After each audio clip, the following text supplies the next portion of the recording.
Hello everyone, welcome back to my channel. और बिना समय गवाए फटाफट से हम लोग क्वेश्चन करने वाले हैं 61 से लेके 150 तक। और बिना स्किप किए हुए आपको वीडियो को देखना है और ज़्यादा समझाते हुए ना चलते हुए, कॉज अभी टाइम की शॉर्टेज है आप लोगों के पास, आपका एग्ज़ाम नज़दीक है, तो इसलिए हम फटाफट से इनके सही आंसर को टिक करते हुए चलेंगे। जहाँ लगेगा एक्स्ट्रा पढ़ने की ज़रूरत है, समझने की ज़रूरत है, वहाँ मैं ज़रूर समझा दूँगी। तो यहाँ पे फर्स्ट क्वेश्चन है आपका, भारतीय पुनर्वास परिषद RCI है जो, इसकी फुल फॉर्म भी कई बार पूछ ली जाती है RCI की। तो इसका जो प्राथमिक उद्देश्य है वो क्या है, ये आपसे पूछा गया है। तो देखो, जो भारतीय पुनर्वास परिषद होता है वो बेसिकली, बी ऑप्शन सही है, कि पुनर्वास और विशेष शिक्षा कार्यक्रमों को विनियमित और मानकीकृत करता है। फॉर एग्ज़ाम्पल, अगर आप डाइट करते हैं या BEd करते हैं तो आपको मान्यता मिलती है NCTE से, लेकिन जब आप स्पेशल एजुकेशन की बात करते हैं तो उसको जो मान्यता मिलती है वो मिलती है RCI से। होप आपको क्लियर हो गई है अब ये चीज़। अब उसके बाद क्वेश्चन नंबर 62 है, भारतीय पुनर्वास परिषद की स्थापना किस वर्ष में की गई थी? तो इसका जो ऑप्शन है वो है डी, 1992 में की गई थी। डिसकैलकुलिया से पीड़ित व्यक्तियों में सीखने का कौन सा क्षेत्र मुख्य रूप से प्रभावित होता है? तो इसको जो याद करने की मैंने ट्रिक अपनाई है, कैलकुलिया मतलब कैलकुलेटर, कुछ इस टाइप से कैलकुलिया कैलकुलेशन करना, और कैलकुलेशन हम बेसिकली किस में करते हैं? मैथ्स में। तो गणित इसका सही आंसर हो जाएगा 63 का, सी ऑप्शन सही हो जाएगा। 64 की अगर हम बात करें, ध्यान अभाव अति सक्रियता विकार ADHD वाले छात्रों की एक विशिष्ट विशेषता क्या है, ये आपको बताना है कि जो ADHD वाले बच्चे होते हैं उनकी विशेषता क्या है। ADHD की फुल फॉर्म भी पूछ ली जाती है, अति सक्रियता विकार इसका जो है, या ध्यान अभाव एक तरीके से इसकी फुल फॉर्म माना जाता है। तो इसकी विशेषता क्या है? तो 64 का जो आपका आंसर है वो है सी, आवेग और ध्यान बनाए रखने में कठिनाई। कुछ बच्चे आपको क्लास में मिल जाएंगे अति सक्रिय हो, तो उनको एक जगह टिकते ही नहीं है बिल्कुल भी, है ना। तो आवेग और ध्यान बनाए रखने में उनको कठिनाई होती है, नहीं कर पाते वो कंसंट्रेशन। तो इसका जो सही आंसर है वो सी हो जाएगा। 65 पर अगर हम चलें तो, सीखने की अक्षमता वाले बच्चों के सामने आने वाले संभावित सामाजिक भावनात्मक चुनौती क्या है? जिन बच्चों को सीखने की अक्षमता मतलब लर्निंग डिसेबिलिटी जिन बच्चों को होती है, उनके सामने क्या क्या मतलब सामाजिक भावनात्मक चुनौतियाँ संभावित है कि वो आ सकती हैं। तो जो 65 है इसका जो सही आंसर हो जाएगा वो है बी। ठीक है, अत्यधिक आत्मविश्वास तो नहीं होता है, अति सक्रियता भी कह नहीं सकते, उत्कृष्ट समस्या समाधान कौशल बिल्कुल भी नहीं। तो मित्र बनाने में बेसिकली जो है उनको कठिनाई होती है। तो 65 का ऑप्शन हो जाएगा हमारा बी। अब हम चलते हैं 66 की तरफ। सीखने की अक्षमताओं के संदर्भ में IEP योजना शब्द का क्या तात्पर्य है? तो 66 का बी ऑप्शन सही है, दिव्यांग छात्रों के लिए सीखने की ज़रूरतों और अनुदेशात्मक योजना की रूपरेखा तैयार करने वाली एक योजना है ये। ठीक है, तो इसको अच्छे से याद कर लेना। और मैं अपनी नींद को सेक्रीफाइस करके ये वीडियो बना रही हूँ। अभी 12:42 हो गए हैं, और क्योंकि आपका एग्ज़ाम है तो इसलिए, क्योंकि मेरी खुद की भी स्टडी है, जैसा कि मैंने आपको शेयर किया था कि मेरे MA के एग्ज़ाम है नेक्स्ट मंथ से। तो बहुत ज़्यादा ना मतलब वो हो गया है, क्या बोलते हैं, होश-वोश हो गया है। बट फिर भी आप लोगों की मैं जितनी हेल्प कर सकती हूँ मैं डेफिनेटली करूँगी। तो आपको बस छोटा सा काम करना है, वीडियो को शेयर ज़रूर करना है, क्योंकि ना लास्ट टाइम भी ऐसा हुआ था, बहुत लेट तक लोगों के पास और लोगों के पास ये वीडियो जाती है। और मतलब जितना मैं अपने लेवल पे कर सकती हूँ वो कर रही हूँ। आप अपने लेवल पे प्लीज़ बस कुछ नहीं करना, इस वीडियो को शेयर करना है, ताकि क्योंकि स्पेशल एजुकेशन में होता है, प्रॉब्लम आती है, क्योंकि मोस्टली कैंडिडेट का जो बेस है वो क्लियर नहीं होता है, तो उनके लिए वीडियो हेल्पफुल हो सकती है। और स्पेशल एजुकेशन में इस बार कॉम्पिटिशन भी बहुत टफ है, तो प्लीज़ इस वीडियो को शेयर करना तो बिल्कुल भी ना भूलें। अगर कोई आपके लिए इतना कर रहा है, नॉट एहसान, बट फिर भी मुझे अच्छा लगता है, तो प्लीज़ आप भी इस चीज़ को कॉपरेट करें थोड़ा सा। तो क्वेश्चन नंबर 67 है यहाँ पे, डिसलेक्सिया से पीड़ित छात्रों को पढ़ाने में सहायता के लिए निम्नलिखित में से कौन सा हस्तक्षेप आमतौर पर उपयोग नहीं किया जाता है? तो 67 का जो ऑप्शन है तो ए इसका सही हो जाएगा। ठीक है, शारीरिक प्रशिक्षण डिसलेक्सिया वाले बच्चों को पढ़ाने में हस्तक्षेप, जो कौन सा हस्तक्षेप आमतौर पर ये उपयोग नहीं है। ध्वन्यात्मक जागरूकता हम यूज़ करते हैं। भाषा प्रसंस्करण, व्यवहार संशोधन हम यूज़ करते हैं, लेकिन शारीरिक प्रशिक्षण नहीं करते। एक बार हम इसको इंग्लिश में देख लेते हैं, मे भी शायद ज़्यादा क्लियर हो जाए। इसमें है which of the following interventions is not commonly use to support student with dyslexia in reading. ठीक है, तो जो डिसलेक्सिया वाले बच्चे होते हैं उनको रीडिंग कराने में आप कौन से जो सपोर्ट इंटरवेंशन है वो मतलब उसको यूज़ नहीं करोगे। ठीक है, तो फिज़िकल ट्रेनिंग नहीं कर सकते, बाकी फोनेटिक अवेयरनेस है, लैंग्वेज प्रोसेसिंग है, बिहेवियर मॉडिफिकेशन है, ये आप कर सकते हो। उसके बाद हमारा क्वेश्चन नंबर 68 है, विकलांगता अधिकारों के संदर्भ में PWD का पूर्ण रूप क्या है। मोस्ट इम्पॉर्टेंट क्वेश्चन है, पर्सन्स विद डिसेबिलिटीज़, इसका सही उत्तर हो जाएगा। क्वेश्चन नंबर 69 है, सर्व शिक्षा अभियान मुख्य रूप से किस स्तर की शिक्षा पर केंद्रित करता है। जो SS से है, फुल फॉर्म भी पूछ ली जाती है, सर्व शिक्षा अभियान, तो कौन से स्तर की एजुकेशन पर ये केंद्रित है ये आपको बताना है। तो ये प्रारंभिक शिक्षा की बात करता है बेसिकली। उसके बाद हमारा क्वेश्चन नंबर 70 है, सर्व शिक्षा अभियान का मुख्य लक्ष्य क्या है। तो सर्व शिक्षा अभियान का मुख्य लक्ष्य है प्रारंभिक शिक्षा का सार्वभौमिकरण प्राप्त करना। अगर किसी को ये पता है कि सर्व शिक्षा अभियान कब लॉन्च हुआ था तो प्लीज़ वो कमेंट ज़रूर करें, और प्लीज़ क्वेश्चन नंबर डालना ना भूलें, 70 लिख के, और फिर आप बता सकते हैं। अब क्वेश्चन नंबर 71 है हमारा, कौन सा शिक्षण दृष्टिकोण प्राय अन्वेषण शिक्षण और छात्र केंद्रित गतिविधियों से जुड़ा हुआ है। तो आगमनात्मक शिक्षण जो होता है वो अन्वेषण शिक्षण और छात्र केंद्रित गतिविधियों से जुड़ा होता है।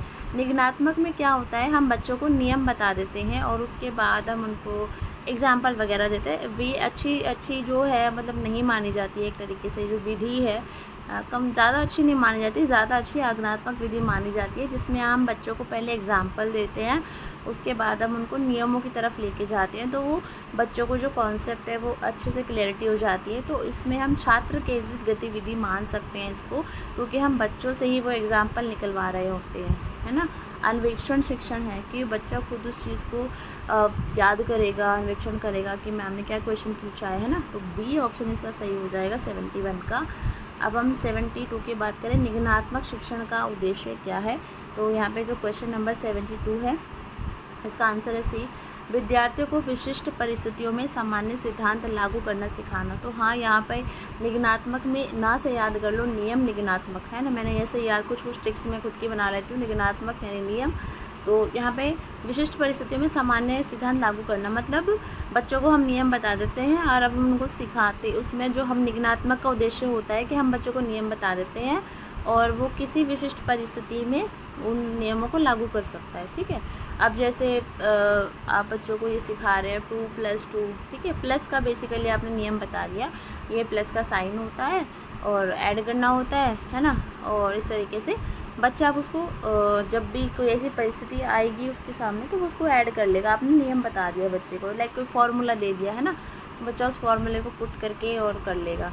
और मतलब इसके अगर आप अपोजिट में जाओगे आगमनात्मक विधि में, तो आगमनात्मक विधि में क्या होता है, मतलब कुछ जैसे क्लास में ही आपने 2 बच्चों को बुलाया कि बेटा कितने बच्चे हैं, तो 2 बच्चे हैं, फिर आपने 2 बच्चों को और बुलाया, फिर आपने पूछा अब कितने हो गए हैं, है ना। इस तरीके से मतलब आप उनको पहले एग्जाम्पल सेट कर रहे हैं, तब आप उनको नियम बता रहे हैं, वो आगमनात्मक विधि हो जाएगी। निगनात्मक पहले आपने नियम बता दिया, ठीक।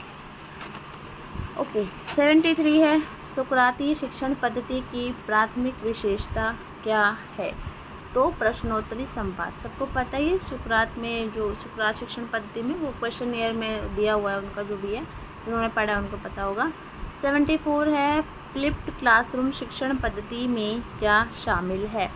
तो फ्लिप्ड क्लासरूम शिक्षण पद्धति में कक्षा के बाहर अनुदेशात्मक सामग्री प्रदान करके और गतिविधियों और चर्चा के लिए कक्षा के समय का उपयोग करके पारंपरिक शिक्षण मॉडल को उलट देना, तो ये इस पद्धति में शामिल है।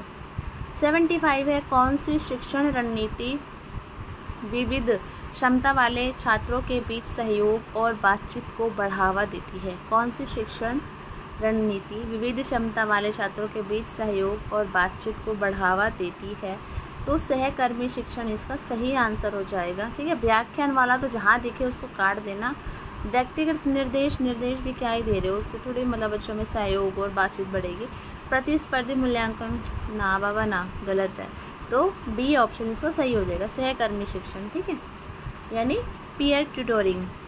उसके बाद हमारा 76 है, समावेशी सेटअप में विभेदित निर्देश में क्या शामिल है। समावेशी सेटअप में विभेदित निर्देश में क्या शामिल है। विभेदित निर्देश में क्या शामिल है, ये है डिफरेंशिएटेड इंस्ट्रक्शन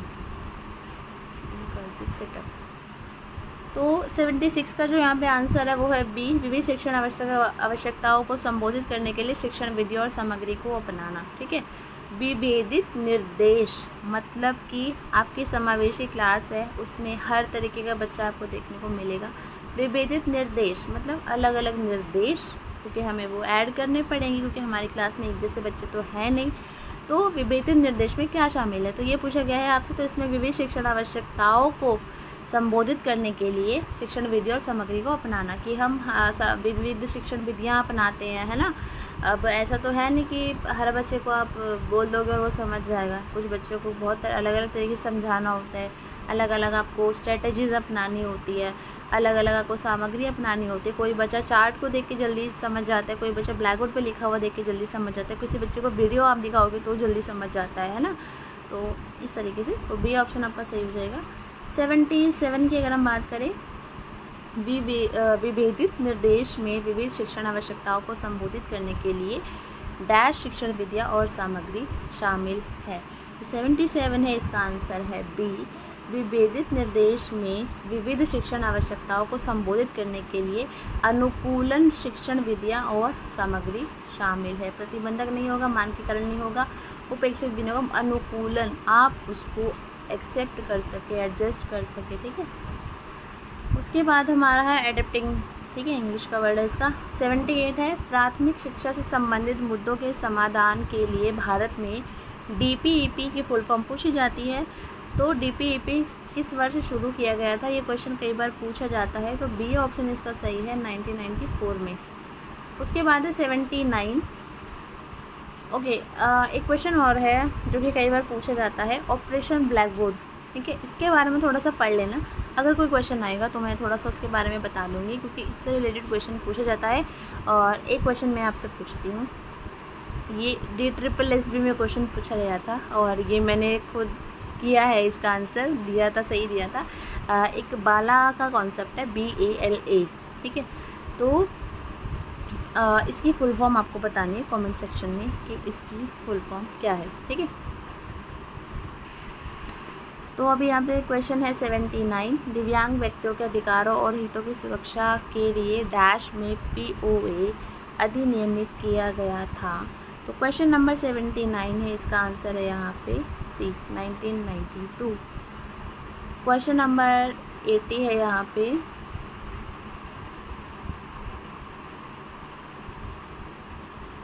भारत में विकलांग व्यक्ति अधिनियम दिव्यांग व्यक्तियों के लिए शिक्षा और रोजगार में डैश का आरक्षण अनिवार्य करता है।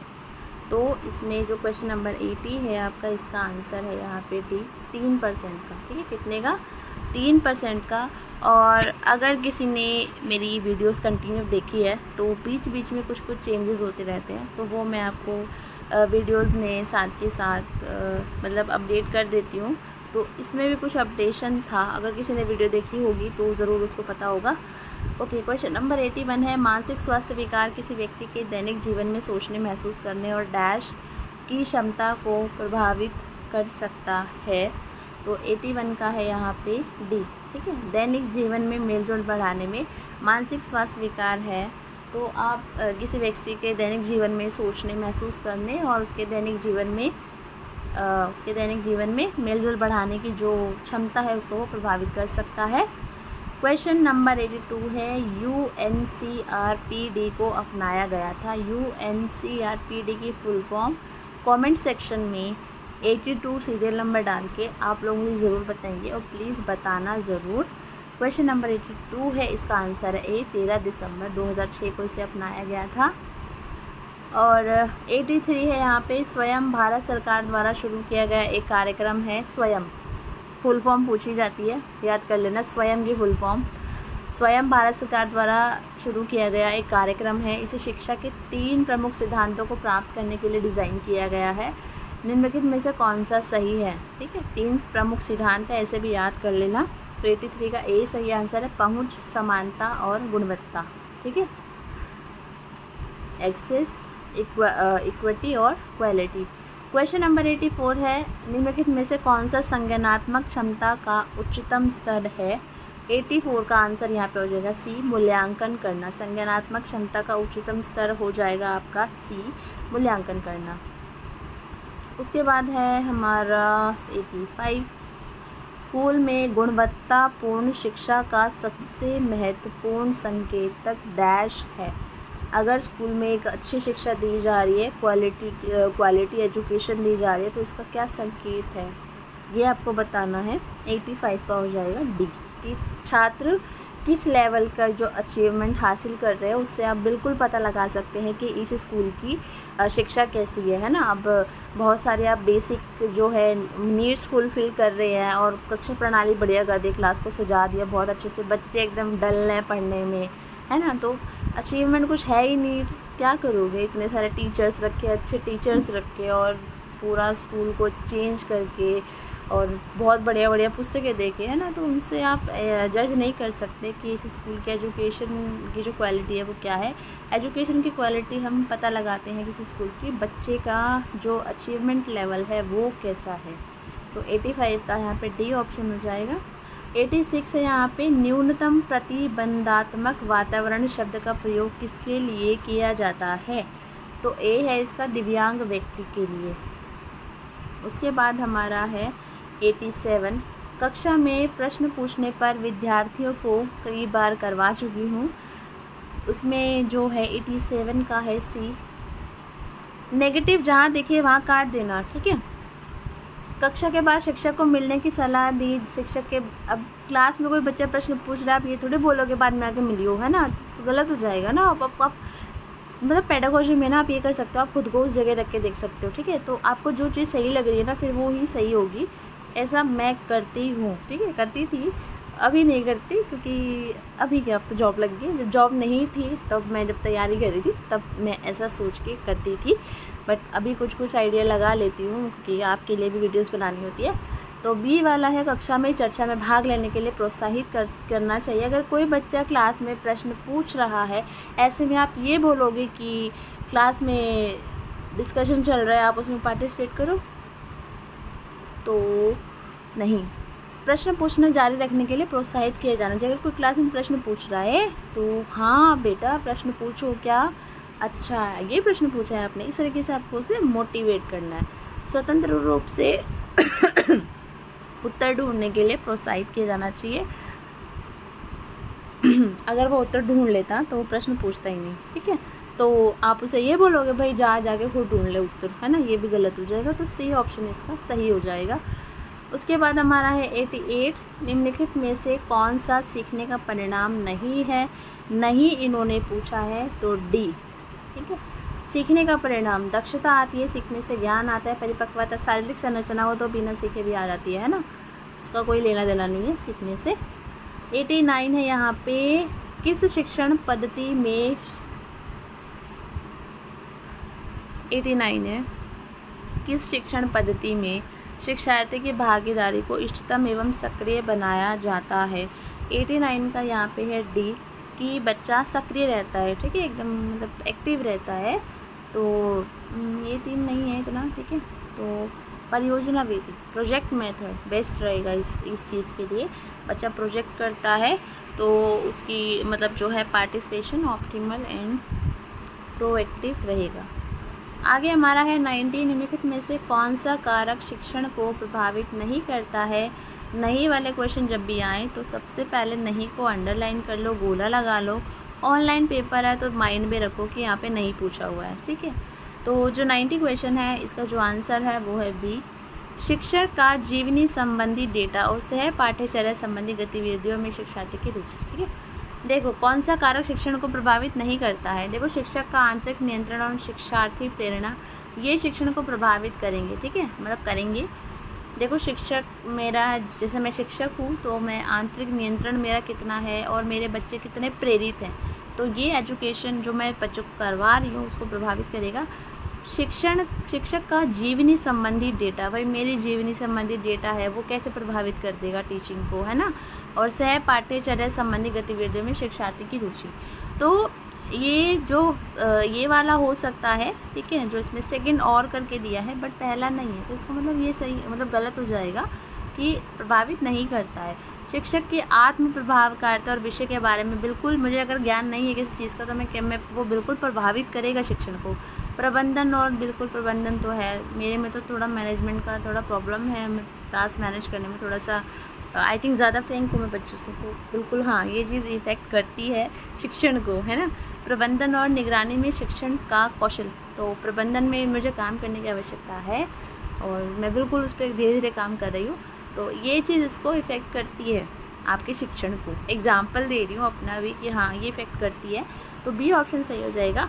ये वाला सही है, लेकिन इसमें जो पहला वाला है वो गलत है कि मेरी जीवनी से रिलेटेड कुछ ऐसा है नहीं, कुछ भी हुआ है कोई मतलब नहीं पड़ता ना उसका शिक्षण से, है ना। ओके 91 है यहाँ पे, मातृभाषा में निर्देश के माध्यम से शिक्षण अधिगम प्रक्रिया को सुविधाजनक बनाया जा सकता है। सही विकल्प चुनें कि आप क्या हैं, सहमत है या नहीं है। नहीं है तो क्यों नहीं है, तो 91 का ऑप्शन है ए, बिल्कुल हम लोग सहमत हैं। क्वेश्चन नंबर 92 है, शिक्षा में ICTE के एकीकरण के संबंध में NEP 2020 में अनुशंसित नहीं है। नहीं वाला इन्होंने पूछा है, 92 का ऑप्शन हो जाएगा डी।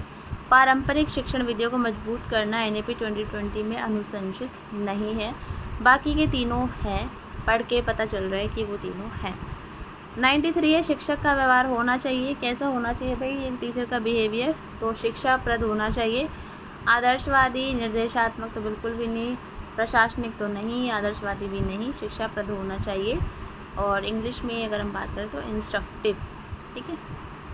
उसके बाद 94 है, विषय धाराओं के संदर्भ में NEP 2020 का मुख्य फोकस क्या है। NEP से रिलेटेड क्वेश्चन पूछा जाएगा, तो प्लीज़ इसको कर लेना बढ़िया से। 94 का ऑप्शन डी सही है, विषय धारा प्रभागों से दूर जाना। 95 की अगर हम बात करें, यार वैसे मेरा टारगेट था कि आज मैं 150 तक पहुंच जाऊं, बट सीरियसली 1 बज गया और बहुत नींद आ रही है, तो अभी हम करेंगे सिर्फ 100 तक क्वेश्चंस। बाकी के क्वेश्चंस हैं जो मैं कल शाम को एक वीडियो और अपलोड करूँगी, तो बाकी के क्वेश्चन मैं उसमें कवर अप कर दूँगी। अभी इतने से काम चला लो आप लोग। बाकी प्रीवियस ईयर कह रही हूँ, प्रीवियस वीडियोज़ हैं, प्लेलिस्ट खोलो सारी दिख जाएंगी, वहाँ पे आप लोग देख सकते हो। 95 है यहाँ पे, किसी कक्षा में किसी छात्र के अवांछनीय व्यवहार को किसके द्वारा संशोधित किया जा सकता है। किसी कक्षा में किसी छात्र के अवांछनीय व्यवहार को किसके द्वारा चेंज किया जा सकता है। कोई ऐसा बिहेवियर जो कि हमें नहीं पसंद है, जो हम चाहते हैं कि वो बच्चे के अंदर होना भी नहीं चाहिए, तो हम उसको कैसे चेंज कर सकते हैं।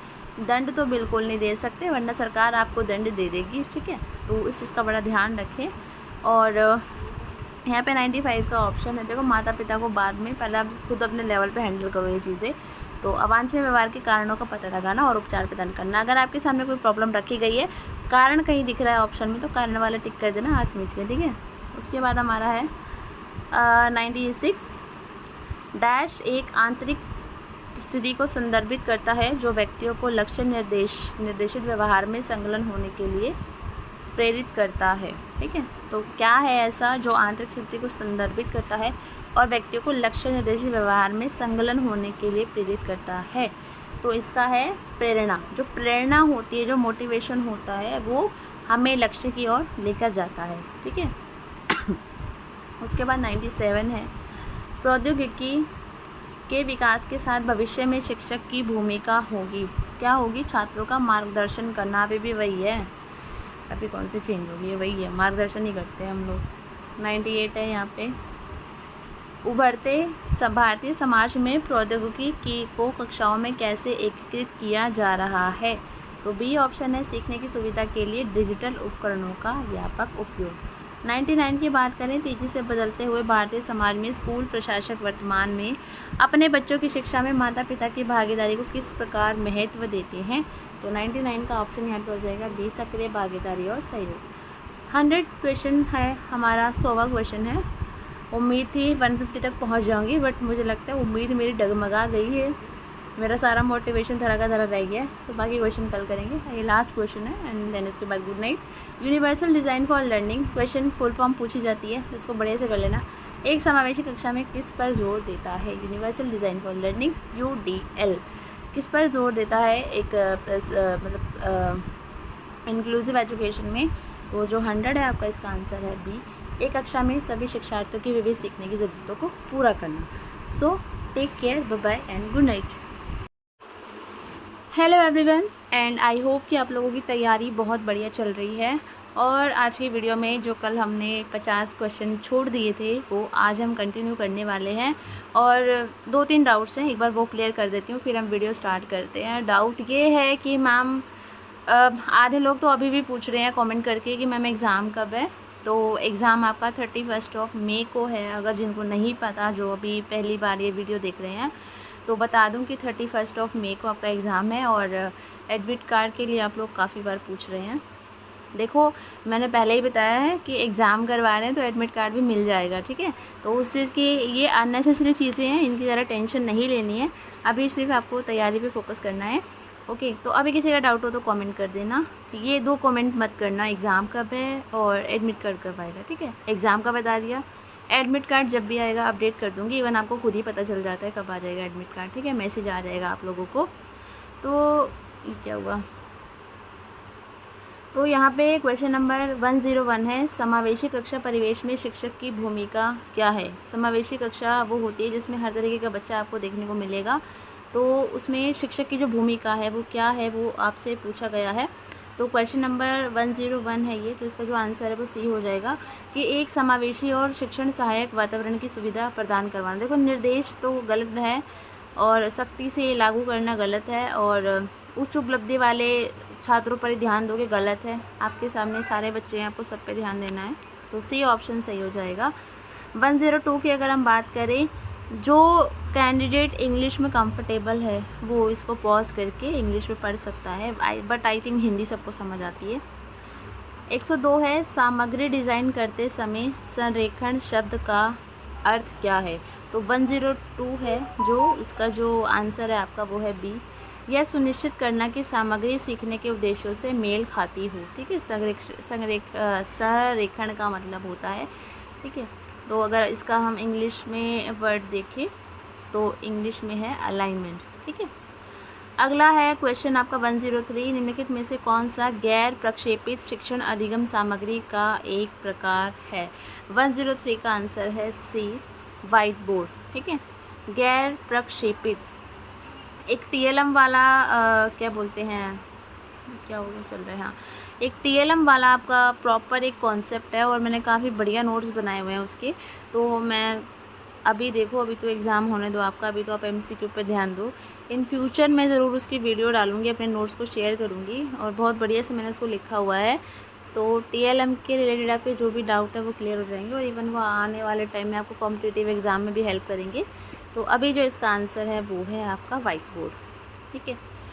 तो non projected teaching learning material, तो नॉन प्रोजेक्टेड है तो कंप्यूटर, वीडियो, इंटरैक्टिव ऐप, ये मतलब जो है टेक्नोलॉजी बेस्ड है। वाइट बोर्ड आपका टेक्नोलॉजी बेस्ड नहीं है ना, तो गैर प्रक्षेपित हो जाएगा।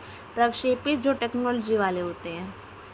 उसके बाद है 104, निम्नलिखित में से कौन सा शारीरिक विकलांग छात्रों के लिए एक मोटर कौशल सहायक प्रौद्योगिकी का एक उदाहरण है? 104 का आंसर है आपका C, अनुकूलित कीबोर्ड और माउस। जो शारीरिक विकलांग छात्रों के लिए मोटर कौशल, ठीक है, जो हमारे मोटर कौशल, जो हमारी मोटर स्किल्स होती हैं, ठीक है, तो उनमें सहायक है, तो अनुकूलित कीबोर्ड और माउस। 105 है, दिव्यांग बच्चों को पढ़ाने में ICT के उपयोग का प्राथमिक लक्ष्य क्या है? व्यक्तिगत शिक्षण, बाहरी गतिविधियाँ, सामाजिक कार्यक्रम, मनोरंजन नहीं। व्यक्तिगत शिक्षण है कि मतलब पर्सनलाइज्ड लर्निंग, इंडिविजुअली आप सबको पढ़ाई, मतलब उसको हेल्प कर सके बच्चों को। अगला प्रश्न है हमारा 106, विशेष शिक्षा के संदर्भ में क्रियात्मक अनुसंधान पारंपरिक अनुसंधान से किस प्रकार भिन्न है? 106 का ऑप्शन B सही हो जाएगा क्रियात्मक अनुसंधान में चिकित्सकों द्वारा सक्रिय भागीदारी और प्रतिबिंब शामिल है। ठीक है, तो क्वेश्चन नंबर 106 का ऑप्शन आपका हो जाएगा बी। ठीक है, देखो क्रियात्मक अनुसंधान एक्शन रिसर्च जिसको बोलते हैं, और वो पारंपरिक अनुसंधान, एक बार इंग्लिश में इसका वर्ड देख लेते हैं, ट्रेडिशनल रिसर्च। तो ये एक दूसरे से किस प्रकार भिन्न है? तो क्रियात्मक अनुसंधान में चिकित्सकों द्वारा सक्रिय भागीदारी और प्रतिबिंब शामिल होता है। ठीक है, शामिल है, तो इस तरीके से ये भिन्न होते हैं। बाकी इस टाइप का क्वेश्चन आएगा नहीं, बट स्टिल क्वेश्चन पेपर में दिया है तो आप लोग देख लो। उसके बाद है हमारा आपका यूडीएल के 3 प्रमुख सिद्धांत क्या हैं? तो ये आपसे पूछा गया है, तो 107 का जो आपका आंसर हो जाएगा वो हो जाएगा सी, बहिष्करण, विशेषज्ञता, अनुरूपता, यूडीएल का जो है। तो यहाँ पे आप लोग देख सकते हो, यहाँ पे सी ऑप्शन सही था, ये इंग्लिश में भी दिया हुआ है। ठीक है, आगे हमारा है 108, 107 का क्या था? बी बी बी, एक सेकेंड 107 का ऑप्शन आपका बी सही है, एक सेकेंड, बी सही है। यूडीएल के 3 प्रमुख सिद्धांत है, प्रतिनिधित्व, जुड़ाव और अभिव्यक्ति। ठीक है, और अगर इंग्लिश में बात करें तो रिप्रेजेंटेशन, इंगेजमेंट और एक्सप्रेशन। अब हम 108 की बात करते हैं, क्रियात्मक अनुसंधान प्रक्रिया में plan do study act, full form देख लेना एक बार, प्लान डू स्टडी एक्ट चक्र का क्या महत्व है, ये आपसे पूछा गया है। तो सी सही हो जाएगा, यह निरंतर सुधार और परिष्कार को बढ़ावा देता है। अगला प्रश्न है 109 आपका, तो 109 में है, यूडीएल के संदर्भ में मूल्यांकन प्रक्रिया में निरूपण शब्द का क्या अर्थ है? तो निरूपण को हम इंग्लिश में एक बार देख लेते हैं। निरूपण मतलब रिप्रेजेंटेशन, तो निरूपण शब्द का क्या अर्थ है? यूडीएल के संदर्भ में मूल्यांकन प्रक्रिया में जो इवैल्यूएशन प्रोसेस होता है उसमें जो रिप्रेजेंटेशन है उसका अर्थ क्या है? तो यहाँ पे 109 का आंसर जो हो जाएगा वो हो जाएगा सी, छात्रों को जानकारी कैसे प्रस्तुत की जाए इसका विकल्प प्रदान करना। 110 है, शिक्षक यूडीएल के ढांचे के भीतर निर्देश में अंतर कैसे कर सकते हैं? तो वो व्यक्तिगत छात्रों की ज़रूरतों को पूरा करने के लिए निर्देश देकर। 111 है हमारा, कौन सा राष्ट्रीय कानून दिव्यांग बच्चों के लिए समान शैक्षिक अवसरों को अनिवार्य बनाता है? कौन सा राष्ट्रीय जो कानून दिव्यांग बच्चों के लिए समान शैक्षिक अवसरों को अनिवार्य बनाता है? तो इसका जो ऑप्शन है सी, व्यक्तिगत विकलांग व्यक्ति अधिनियम, PWD एक्ट। ठीक है, बहुत इंपॉर्टेंट क्वेश्चन है, पूछा जा सकता है। 112 है, दिव्यांग बच्चों की परिभाषा क्या है? ये आपसे पूछा गया है। दिव्यांग बच्चों की परिभाषा है, दिव्यांग बच्चे जो अपनी गतिविधियों में सीमित होते हैं। ठीक है, तो इसको भी आप अच्छे से याद कर लेना, सीमित होते हैं वो। अगला है हमारा 113, दिव्यांग बच्चों की शिक्षा में व्यक्तिगत शिक्षा कार्यक्रम, IEP फुल फॉर्म पूछी जा सकती है इसकी कि क्या भूमिका है? 113 है, इसका बी ऑप्शन सही हो जाएगा, यह दिव्यांग बच्चों की विशिष्ट ज़रूरतों को पूरा करने के लिए तैयार की गई योजना है।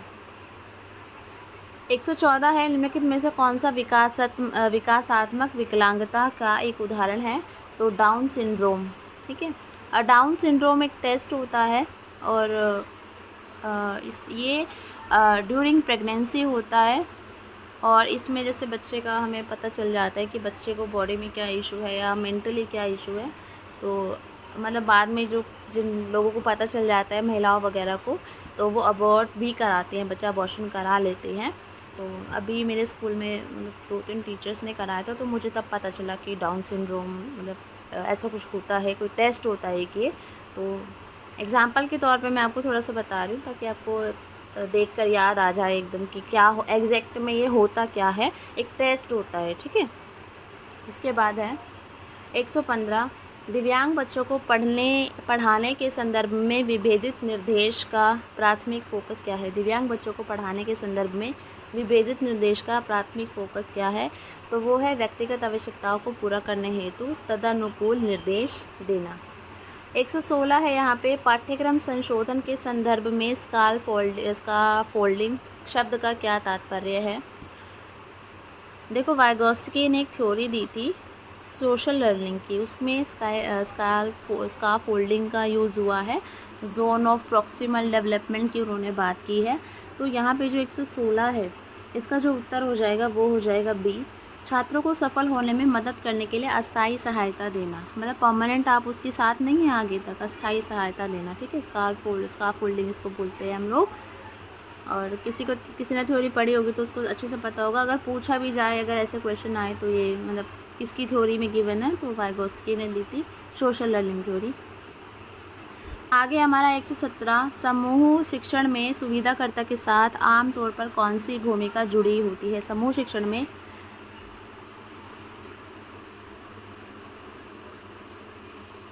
सुविधाकर्ता के साथ आमतौर पर कौन सी भूमिका जुड़ी होती है, ये आपको बताना है। तो 117 का आंसर हो जाएगा डी, सीखने की प्रक्रिया का मार्गदर्शन और समर्थन करना। तो कुछ क्वेश्चंस ऐसे हैं कि आप लोग देख के अंदाज़ा लगा लेंगे कि कौन सा ऑप्शन आपका सही है। अगला है, निम्नलिखित में से कौन सा समूह शिक्षण की संभावित चुनौती है। अगर आप ग्रुप लर्निंग चल रही है, टीचिंग चल रही है, तो संभावित चुनौती क्या है। तो आपका जो 118 है इसका उत्तर हो जाएगा सी, सजातीय सीखने के अनुभव। इंग्लिश में देख लेते हैं, होमोजीनियस लर्निंग एक्सपीरियंसेस। ठीक है, तो सीमित छात्र व्यवस्था ऐसे तो होगा नहीं कि कुछ ही छात्र व्यस्त होंगे, कम सामाजिक संपर्क भी नहीं होगा, शिक्षक के लिए कार्यभार में कभी नहीं, मतलब अलग अलग आपको एक्सपीरियंस बच्चों के सुनने को मिलेंगे। तो ये कहीं ना कहीं एक चुनौती, संभावित चुनौती होती है। अगला है हमारा 119, प्रौद्योगिकी को सहयोगात्मक शिक्षण और संसाधन कक्षों में कैसे शामिल किया जाता है। तो सी इसका सही हो जाएगा, निर्देश और पहुंच बढ़ाने के लिए प्रौद्योगिकी को एकीकृत करके। अगला है 120, साधन कक्षों के बारे में आम गलतफहमी क्या है। जो साधन कक्ष होते हैं उसके बारे में आम गलतफहमी क्या है। तो इसमें है रिसोर्स रूम जो होते हैं, है ना, उनके बारे में क्या गलतफहमी है। तो आपका जो 120 है इसका जो आंसर है वो है ए, कि वे केवल गंभीर विकलांगता वालों छात्रों के लिए होते हैं। देखो रिसोर्स रूम होता है, जैसे मेरे स्कूल में भी, हर स्कूल में होता है, मतलब स्पेशल बच्चों के लिए अलग से एक रूम होता है और उसमें उनसे रिलेटेड चीज़ें रखी हुई होती हैं। ठीक है, तो हम एक गलत फहमी मान लेते हैं कि ये केवल गंभीर, बिल्कुल जो गंभीर बच्चे हैं ना विकलांगता में, उनके लिए है। तो ये गलत फहमी है। बाकी भी ऑप्शन हम लोग देख लेते हैं। प्रत्येक विशेष और समावेशी स्कूल में संसाधन कक्ष सीखने के स्थान होते हैं, बिल्कुल ये हर स्कूल में होते हैं, रिसोर्स रूम जिनको हम बोलते हैं। इन कक्षाओं में विशेष शिक्षा शिक्षकों और कभी कभी पैरा प्रोफेशनल्स का स्टाफ होता है, बिल्कुल होता है। मेरे स्कूल में भी टीचर्स बैठते हैं वहाँ पर, स्पेशल एजुकेशन वाले। इसमें शिक्षकों के बीच सहयोग की आवश्यकता है, बिल्कुल है। 121 है, दिव्यांग बच्चों के शैक्षणिक प्रदर्शन पर मनोसामाजिक चुनौतियों का संभावित प्रभाव क्या है। सी सही है, आत्मसम्मान और शैक्षणिक उपलब्धियों में कमी। दिव्यांग बच्चों के शैक्षणिक प्रदर्शन पर जो दिव्यांग बच्चे होते हैं उनका जो एजुकेशनल जो वो होता है, क्या बोलते हैं, परफॉर्मेंस होती है, उस पर मनोसामाजिक चुनौतियाँ होती है उसका क्या प्रभाव पड़ता है। तो ऐसा होता है कि आत्मसम्मान और शैक्षणिक उपलब्धियों में कमी आ सकती है बच्चे की। 122 है, परिवार का सहयोग किसी दिव्यांग बच्चे पर कैसे सकारात्मक प्रभाव डालता है। भावनात्मक सहयोग और समर्थन प्रदान करके। अगला है हमारा 123, दिव्यांग बच्चों के परिवारों के लिए अपर्याप्त सहायता का संभावित परिणाम क्या है। दिव्यांग बच्चों के परिवारों के लिए अपर्याप्त सहायता का संभावित परिणाम क्या है। तो सी ऑप्शन सही हो जाएगा, तनाव का उच्च स्तर और खुशहाली में कमी। देखो जो दिव्यांग बच्चे की जो फैमिली होती है, अगर हम उनको पर्याप्त सहायता नहीं दे रहे हैं तो उसके परिणाम क्या देखने को मिलेंगे। तो बिल्कुल तनाव का उनका उच्च स्तर हो जाएगा और खुशहाली में कमी हो जाएगी। ठीक है, 124 है, कौन सी सीखने की क्षमता मुख्य रूप से पढ़ने, वर्तनी और लिखने में कठिनाइयों से जुड़ी है। तो 124 है, इसका जो आपका आंसर हो जाएगा वो हो जाएगा बी, डिसलेक्सिया। अगर किसी ने तारे ज़मीं हैं मूवी देखी है तो उस बच्चे को डिसलेक्सिया होता है। 125 है, दुनिया भर में वयस्कों में अर्जित अंधेपन का प्रमुख कारण क्या है। क्वेश्चन नंबर 125 है, इसका आंसर है glaucoma, diabetic retinopathy, macular degeneration और ट्रैकोमा। तो ऑप्शंस में गड़बड़ है, दैट्स वाई इसका आंसर मैं आपको नहीं बता पाऊँगी। तो अभी हम इसको छोड़ते हैं। अगला है 126, विशेष शिक्षा के संदर्भ में संक्षिप्त नाम ASD का क्या अर्थ है। और फुल फॉर्म्स यार बहुत पूछी जाती हैं, तो थोड़ा सा देख लेना गला भी गया मेरा, सॉरी। तो फुल फॉर्म्स देख लेना एक बार, मैं बीच बीच में सर्कल कर देती हूँ कि इसको याद कर लेना, इवन कहीं नोट डाउन कर लेना फुल फॉर्म्स को, वो ज़रूर कर लेना। तो यहाँ पे है गला बिल्कुल ख़राब हो गया है। सॉरी।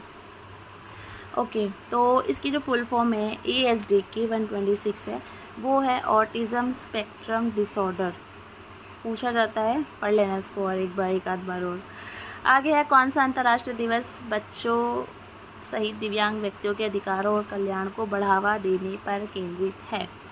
127 का आंसर हो जाएगा आपका C। और मुझे लग रहा है आज मेरी आवाज़ भी ठीक से नहीं आ रही है, आज मेरा फास्ट है और फिर इलेक्शन ड्यूटी भी थी, ड्यूटी नहीं ट्रेनिंग थी, ड्यूटी तो अभी 25 को है मेरी, इस वजह से गला भी का साथ नहीं दे रहा है, काम भी नहीं दे रहा और साथ भी नहीं दे रहा है। 128 है हमारा, कौन सा सिद्धांत सीखने में संज्ञानात्मक प्रक्रियाओं की भूमिका पर ध्यान करता है और सुझाव देता है। दिव्यांग व्यक्ति अपनी संज्ञानात्मक क्षमताओं को बढ़ाने के लिए स्पष्ट निर्देश और रणनीतियों से लाभ उठा सकते हैं। 128 का आंसर है B, सूचना प्रसंस्करण सिद्धांत। देखो यहाँ पे क्वेश्चन को समझो, मुझे पता है आपको समझ नहीं आया। कौन सा सिद्धांत सीखने में संज्ञानात्मक प्रक्रियाओं की भूमिका पर ध्यान केंद्रित करता है और सुझाव देता है कि दिव्यांग व्यक्ति अपनी संज्ञानात्मक क्षमताओं को बढ़ाने के लिए स्पष्ट निर्देश और रणनीतियों से लाभ उठा सकते हैं। मतलब कौन सा ऐसा सिद्धांत है, कौन सा ऐसा प्रिंसिपल है जो संज्ञानात्मक, मतलब संज्ञान दिमाग से रिलेटेड है, हमारा जो हमारे माइंड में चलता रहता है, वो संज्ञानात्मक हम प्रक्रियाएं जो हमारी सोचने समझने की जो प्रोसेस है उस पर ध्यान केंद्रित करता है। और वो ये सजेशन देता है कि जो दिव्यांग व्यक्ति है वो अपनी क्षमताओं को बढ़ा सकता है अगर उसको स्पष्ट निर्देश और रणनीतियाँ बताई जाएँ। ठीक है, अब समझ आ गया क्वेश्चन। तो कौन सा सिद्धांत है, तो वो सूचना प्रसंस्करण सिद्धांत ऐसा बोलता है। अब समझ आ गया होगा। 129 है, नहीं समझ आया होगा तो यार कमेंट कर देना, मैं कमेंट सेक्शन में क्लियर कर दूँगी, कोशिश करूँगी। ठीक है, 129 है, कौन सा मनोवैज्ञानिक सिद्धांत इस विचार पर जोर देता है कि व्यक्तियों के पास विशिष्ट सीखने की शैली और ताकत होती है और विशेष शिक्षा को शिक्षार्थियों के विविध आवश्यकताओं को पूरा करने के लिए निर्देश अपनाने पर ध्यान केंद्रित करना चाहिए। कौन सा मनोवैज्ञानिक सिद्धांत ये बात बोलता है, तो मल्टीपल इंटेलिजेंस थ्योरी। अच्छा, इस यहाँ मैं क्वेश्चन पूछती हूँ, जो मल्टीपल इंटेलिजेंस थ्योरी है वो किसने दी है और कितनी दी है।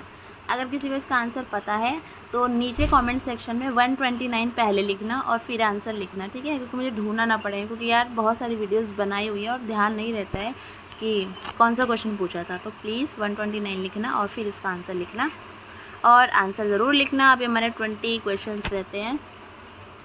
130 है, आमतौर पर मनोवैज्ञानिक सिद्धांतों के जनक के रूप में किसको जाना जाता है। विलियम जेम्स को जाना जाता है। ठीक है, अब यहाँ मैं क्वेश्चन पूछूँ आपसे, सिगमंड फ्रायड ने कौन सी थ्योरी दी है।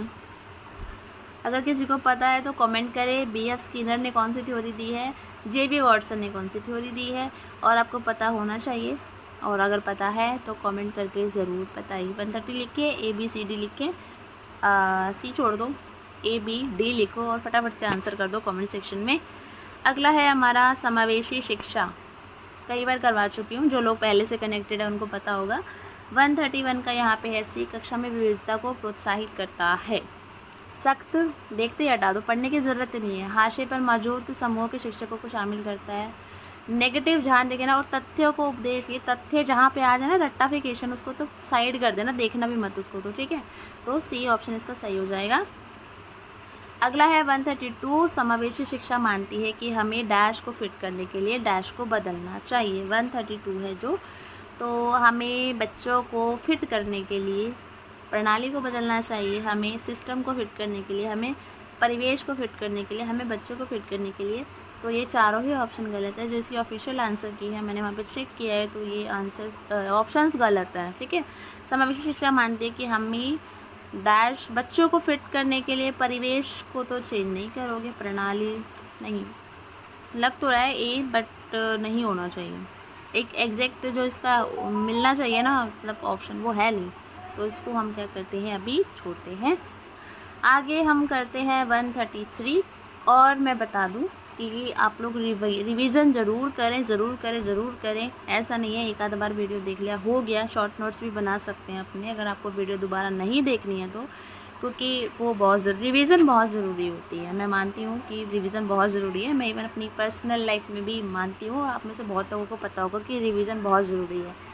आगे है रचनात्मकता आमतौर पर किससे जुड़ी होती है। 133 का क्वेश्चन है, रचनात्मकता भिन्न सोच से जुड़ी हुई होती है। ठीक है, नकल से नहीं होती, मॉडलिंग से नहीं होती, अभिसारी से नहीं होती। ठीक है, अभिसारी जो किसी प्रॉब्लम का एक ही सोल्यूशन ढूंढते हैं, उनकी सोच इतनी सीमित होती है, उसको अभिसारी सोच बोलते हैं। ठीक है, तो जो क्रिएटिविटी होती है वो भिन्न सोच होती है, कुछ डिफरेंट सोच होती है। अगला है हमारा 134 और एक क्वेश्चन और आ रहा है, मैम बीएड और डीएलएड का जो सिलेबस है वो सेम है क्या। सेम तो है, सेम ही है, बस लेवल अप डाउन है। लाइक जो डीएलएड है उसका 12th बेस पे है और जो बीएड है उसका ग्रेजुएशन बेस पे है, और सेम ही आता है, कुछ इतना ज़्यादा लेवल अप डाउन नहीं होता। वैसे मुझे बहुत अचंभा भी होता है कि सिलेबस बिल्कुल एग्ज़ाम सर पे आ गया तब आप लोग पूछ रहे हैं, जबकि सिलेबस की वीडियो में फॉर्म आउट हुए थे तभी अपलोड कर चुकी थी। तो एटलीस्ट आई थिंक सिलेबस तो आप लोगों को देख लेना चाहिए था, बट कोई नहीं, जब जागो तब सवेरा। ओके, 134 है, यदि आपको सामान्य विद्यार्थियों के साथ साथ किसी दृष्टिबाधित छात्रों को पढ़ाने का अवसर मिले तो आप कक्षा में उसके साथ किस प्रकार का व्यवहार करना चाहेंगे। तो हम कैसा व्यवहार करेंगे, अतिरिक्त ध्यान न देना, नेगेटिव आगे पढ़ो ही मत, कक्षा में उसकी सहानुभूति तो दिखानी ही नहीं है बिल्कुल भी। आप तदानुभूति कर सकते हो, और जिन्होंने यार पहले वीडियोस देखी हुई है ना मेरी, मैंने अच्छे से क्लियर किया है सहानुभूति और तदानुभूति में, एम्पैथी और सिंपैथी में क्या फ़र्क होता है, तो आप लोग प्लेलिस्ट चेक करोगे आपको मिल जाएगा। ठीक है, तो सहानुभूति नहीं दिखानी, अगर यहाँ पे तदानुभूति होता तो ये ऑप्शन सही हो सकता था, तो गलत है ये। आप सोचेंगे कि अंधापन ही उसकी नियति है, मतलब बेचारापन, क्यों भाई, उसकी कोई गलती है, अगर वो ऐसा है तो ये गलत हो जाएगा। आगे की पंक्ति में एक सीट की व्यवस्था करेंगे बिल्कुल, और उसे एक सुविधाजनक गति से पढ़ाने का प्रयास करेंगे। अगला प्रश्न है हमारा 135, एक शिक्षक डैश छात्रों के बीच सामाजिक मूल्यों का विकास कर सकता है एक आदर्श व्यवहार करके। अगर एक टीचर आदर्श व्यवहार करता है तो वो छात्रों के बीच सामाजिक मूल्यों का विकास कर सकता है। 136 है, संयुक्त राज्य अमेरिका में पहला विशेष स्कूल बधिरों और मूक की शिक्षा और शिक्षण हेतु अमेरिका शरण स्थल में स्थापित किया गया था। कब स्थापित किया गया था, तो यहाँ पे जो आपका 136 है उसका 15 अप्रैल 1817। और जो लोग ये वीडियो देख रहे हैं और पहले वाली देख चुके हैं तो उनकी रिवीजन हो गई है, क्योंकि मैं ये क्वेश्चन पहले करा चुकी हूँ आपको, मैंने हैंड रिटन नोट्स बनाए थे उसमें शेयर किया था आपसे ये। अगला है हमारा 136 हो गया, नहीं 136 था ना, हाँ 137। मस्तिष्क का कौन सा संरचनात्मक क्षेत्र वाणी को नियंत्रित करता है, तो वो है फ्रंटल लोब। 138 है, बुनियादी प्रशिक्षण प्रक्रियाओं की मदद से बौद्धिक विकलांगता वाले बच्चों के जीवन की गुणवत्ता में उल्लेखनीय सुधार किया जा सकता है, जो उन्हें विकलांगता के स्तर के आधार पर कई प्रकार के कौशल से लैस करेगा, है ना। तो इन क्षेत्रों में प्रशिक्षण के लिए सीखने के सिद्धांत के अनुप्रयोग को डैश के रूप में जाना जाता है। तो इसका जो आंसर हो जाएगा वो हो जाएगा सही कह रही हूँ, सी। ठीक है, सी सही हो जाएगा। व्यवहारिक व्यवहार विश्लेषण, मतलब बुनियादी प्रशिक्षण अगर हम विकलांग बच्चों को देते हैं तो बिल्कुल बेसिक जो ट्रेनिंग हम बच्चों को कराते हैं, तो बच्चा सच में उसके अंदर चेंजेस आएंगे, गुणवत्ता आएगी उसकी लाइफ में, सीखने के लिए आगे बढ़ेगा। तो एक सिद्धांत है, तो वो कौन सा सिद्धांत है, तो वो है व्यवहारिक व्यवहार विश्लेषण। ठीक है, अगला प्रश्न है, शिक्षा में स्टेम का क्या अर्थ है। इम्पोर्टेंट, मोस्ट इम्पॉर्टेंट क्वेश्चन है। शिक्षा में स्टेम का क्या अर्थ है, सी ऑप्शन सही है, साइंस, टेक्नोलॉजी, इंजीनियरिंग, मैथमेटिक्स। ठीक है, तो 139 का आपका ऑप्शन हो जाएगा सी। 140 है, ऑनलाइन शिक्षा में मूक का क्या अर्थ है। ये फुल फॉर्म के तो पीछे पड़ जाते हैं एंट्रेंस वाले, बहुत पूछते हैं भाई, तो इसको थोड़ा सा देख के जाना, मैं बार बार और हर वीडियो में बोलती हूँ आपको। तो 140 का ऑप्शन है आपका ए, मैसिव ओपन ऑनलाइन कोर्स। ठीक है, मूक गलत बोल दिया मैंने। ओके, आगे है हमारा 141 और बस हमारे 10 क्वेश्चन रहते हैं। विशेष शिक्षा नीति में ज़ीरो रिजेक्ट सिद्धांत का प्राथमिक लक्ष्य क्या है, तो बी ऑप्शन इसका सही है। यह सुनिश्चित करना कि कोई भी दिव्यांग बच्चा शिक्षा से वंचित ना रहे। जीरो रिजेक्ट का मतलब ये हो जाएगा। 142 है, कौन सा अंतर्राष्ट्रीय संगठन समावेशी शिक्षा और बच्चों सहित दिव्यांग व्यक्तियों के अधिकारों का समर्थन करता है, तो वो करता है संयुक्त राष्ट्र अंतर्राष्ट्रीय बाल आपातकालीन कोष UNICEF। अभी सारी फुल फॉर्म देख रहे हो, इनको फटाफट से रट्टा मार लो, ठीक है, कोई भी पूछी जा सकती है। अगला है हमारा 143, विशेष आवश्यकता वाले बच्चों की सामान्य विशेषता क्या है? सीखने को प्रभावित करने वाली विविध परिस्थितियाँ। देखिए, जो विशेष आवश्यकता वाले बच्चे होते हैं उनकी एक सामान्य विशेषता होती है, तो वो यही है कि उनके सीखने को प्रभावित करने वाली विविध परिस्थितियाँ। तो कुछ परिस्थितियाँ होती हैं अलग अलग जो कि उनके सीखने को इफ़ेक्ट करती हैं। आगे है दिव्यांग बच्चों के पुनर्वास में, कहाँ गया ये PDF, एक सेकेंड, हाँ आ गया। दिव्यांग बच्चों के पुनर्वास में परिवार क्या भूमिका निभाते हैं? तो वो निभाते हैं महत्वपूर्ण सहयोग, बहिष्करण नहीं, सीमित भागीदारी नहीं, अलगाव नहीं, महत्वपूर्ण सहयोग निभाते हैं। 145 है, विशेष शिक्षा में क्रियात्मक अनुसंधान का उपयोग करने का उद्देश्य क्या है? तो वो ये है कि शिक्षण प्रथाओं और छात्र के परिणामों में सुधार करना। एक्शन रिसर्च पता ही होगा ना आप लोगों को क्या होती है ना। उसके बाद हमारा है 146, निमहंस का पूर्ण रूप क्या है? निमहंस, आई थिंक मैं सही प्रोनाउंस कर रही हूँ। तो इसका पूर्ण रूप क्या है, इन्होंने ये पूछा है, तो पूर्ण रूप है इसका B, national institute for mental health and neurosciences. B option इसका सही है। अगला है 147, निमहंस किस भारतीय शहर में स्थित है? बी ऑप्शन इसका सही है, बेंगलुरु। अगला प्रश्न है हमारा, एक प्रभावी पाठ योजना में कितने ES को शामिल किया जाना चाहिए? मोस्ट इम्पॉर्टेंट क्वेश्चन है, मोस्ट इम्पॉर्टेंट क्वेश्चन है। जब मैं डाइट कर रही थी तो मुझे नहीं पता था, जब मैंने BEd किया तो मुझे ये चीज़ पता चली और मैंने शेयर भी की है पहले वीडियोज़ में। तो अभी मैं आपको बताती हूँ कि कितने ES को शामिल किया जाना चाहिए। तो 148 है इसका जो आंसर है वो आपका ए, 5 ES को। अगला है 149। अच्छा, यहाँ पे ये बताओ, आपके मन में डाउट और होगा बट ES क्या है? तो ये आप लोग मुझे खुद ही बताओगे, ठीक है, गूगल पे जाके सर्च करो और मुझे फटाफट से बताओ कि ES क्या है। यहाँ पे ES किसको डिफाइन कर रहा है? यहाँ पे व्हाट अबाउट द 5 ES, तो क्या है ये ES? और किसी को पता है अगर 5 हो तो ये भी मुझे बताना, ठीक है। अगला है, ये हो गया हमारा, नहीं, थीमेटिक क्या है यार ये, अपेरसेप्शन, हिंदी की भी प्रोनाउंसिएशन गलत हो जाती है कभी कभी। Thematic apperception test, TAT, full form इसकी याद कर लेना। किसने विकसित किया था?